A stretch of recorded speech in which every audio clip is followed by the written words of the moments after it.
আসসালামু আলাইকুম, কেমন আছেন সবাই? আশা করি ভালো আছেন। আমিও ভালো আছি। ভালো হয়তো থাকতাম না বা মনটা খুব খারাপ থাকতো। যাই হোক, আল্লাহ পাক চাইছে আমি ভালো থাকি, সেই জন্য আমিও ভালো আছি। আর আজকের ভিডিওটা মানে বিভিন্ন টাইপের মিলানো, কিন্তু কথা হবে একটা বিষয় নিয়ে। সেটা হলো আমার শখের মোবাইলটা কিভাবে হারালো এবং সেই মোবাইলে আমি কিভাবে ফেরত পাইলাম। যাই হোক, তাহলে আমি কথা শুরু করি। যেটা হলো, আমি প্রতিদিনের মতো আমার ছেলেকে আনতে আমি মাদ্রাসায় যাই।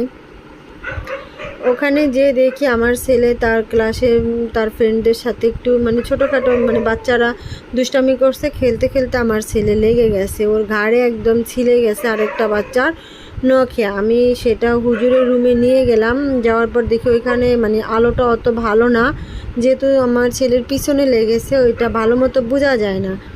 সেজন্য আমি হুজুরকে আমার ফোনের ফ্ল্যাশটা দিয়ে দেখালাম যে হুজুর দেখেন ওর লাগছে, ওই বাচ্চাটার আম্মুকে একটু বলে দিয়েন। এটা বলে আমি মাদ্রাসা থেকে আমার ছেলেকে নিয়ে বের হয়ে আসছি। আর ব্যাগটা ফোনটা আমি ব্যাগে রাখলাম।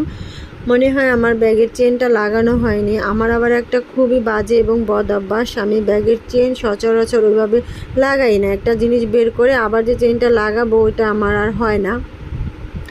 যাই হোক, আসার পর আমার ছেলে তার বোনদের জন্য গিফট কিনবে, তাকে আমি একটু হেল্প করলাম গিফট কেনার জন্য। আর আমি কোথাও দাঁড়াইনি, ডাইরেক্ট বাসায় আমি চলে আসি। কিন্তু বাসায় এসে দেখি ফোন থেকে ব্যাগ থেকে যখন ফোন বের করব তখন আর আমার ফোনটা ব্যাগে নাই। আমার অবস্থা তো পুরাই খারাপ, কারণ এই ফোনটা আমার অনেক অনেক পছন্দের। সবার ফোনই সবার পছন্দের, তারপর আছে না কিছু ফোন স্পেশাল বা কিছু ফোনের পিছনে অনেক কাহিনী থাকে বা অনেক কিছু থাকে। আমার ফোনটাও ঠিক ওই রকম। আমার মেয়েদেরকেও আমি ওই রকমভাবে আমার ফোনটা ধরতে দেই না, কারণ এটা আমার খুবই খুবই একটা পছন্দের জিনিস। যখন আমি ব্যাগে দেখি আমার ফোন নাই, আমার তো অবস্থা পুরা খারাপ। আমার মনে হয় যে আমি যেটা সত্যি কথা একদম কান্না করে দিতেছিলাম। তারপর আমার মেয়ে তাড়াহুড়া করে আমার ফোনে ফোন দেয়, আমার ফোনে কল ঢুকে এবং সেই ফোনটা রিসিভও হয়। একজন রিসিভ করে, কিন্তু উনি বিভিন্ন রকমের কথা বলতেছিল, আমি কে, আমি জব করি কি না, বা আমি কি করি, সে ফোনটা রাস্তায় পাইছে সবই বলতেছিল। আমি ফোন পাইলে তারে কি খাওয়াবো, কিন্তু আমার ওই সময় যে পরিস্থিতি ছিল তার এই সমস্ত কথার জবাব যে দিব, আমি যে কি দিব আমি সেটা নিজেও বুঝতেছি না। পরে আমি তাকে বললাম যে বোন, আমি কোনো চাকরি করি না, আর ফোনটা আপনি যদি আমাকে ফেরত দেন তাহলে আমি চেষ্টা করব আপনাকে কিছু খাওয়ানোর জন্য। এখন আপনি বলেন কোথায় আছেন। পরে আবার উনি বলতেছে একটু হয়রান করি। তারপর আমি বলছি বোন, আমার হয়রান করেন না, আমার ফোনটা খুবই দরকার।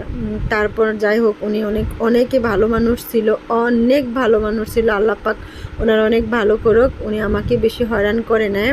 আমার বাসার আশেপাশে একটা জায়গা বলছে যে ওইখানে আসার জন্য, যে ব্যাংকের কথা বলছে যে ব্যাংকের সামনে আসেন। আমি কীভাবে যে শুধু বোরকাটা পরে আমি একদম ছুঁইটা দৌড় দিছি যে আমার যত তাড়াতাড়ি হোক আমার ওইখানে যাইতে হবে। আমার পিছে পিছে আমার মেয়েও গেছে যে আম্মু একা যাইতেছে। তারপর ব্যাংকের কাছে যাইয়া আমি ফোন দিতেছি, উনি ফোন কাইটা দেয়। আমি ফোন দিই, ফোন কাইটা দেয়। তখন তো আমার অবস্থা আরও খারাপ, যে যাই হোক মনে হয় ফোনটা পাওয়া যাবে না। যাই হোক, তারপর ফোনটা পরবর্তীতে রিসিভ করে এবং ওনার বাসায় আমাকে নিয়ে যায়, আমার ফোনটা আমাকে ফেরত দেয়।